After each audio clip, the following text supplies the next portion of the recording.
இதயம் wishes you a very happy new year.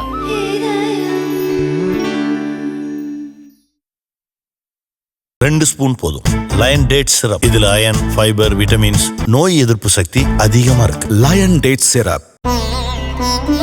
இதயம் wishes you a very happy new year.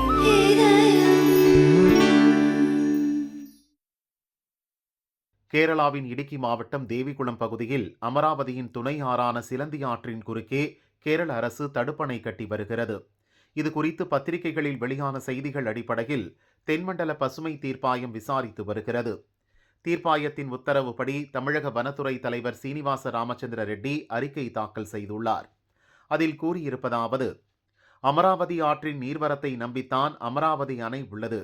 அதன் கிளை நதியான சிலந்தி ஆற்றின் குறுக்கே கேரள அரசு தடுப்பணை கட்டினால் அமராவதி அணைக்கு நீர் செல்வது தடைபடும். அமராவதி ஆற்றிலும் அணையிலும் நீர்வோட்டம் குறைவது அமராவதி அணையை சார்ந்துள்ள வனவிலங்குகள், தாவரங்களை பாதிக்கும்.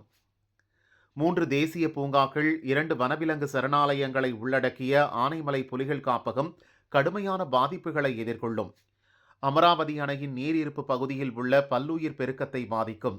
வனவிலங்குகளின் வாழ்விட சூழல் சிதையும். இவற்றை தீர்ப்பாயம் கருத்தில் கொள்ள வேண்டும் என்று அதில் கூறப்பட்டுள்ளது. இந்த வழக்கு பசுமை தீர்ப்பாயத்தில் நேற்று விசாரணைக்கு வந்தது.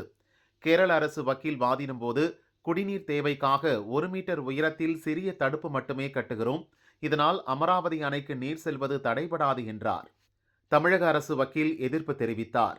சிலந்தி ஆற்றின் குறுக்கே தடுப்பணை கட்டினால் அமராவதி அணைக்கு நீர்வரத்து வெகுவாக குறைந்துவிடும் என்றார்.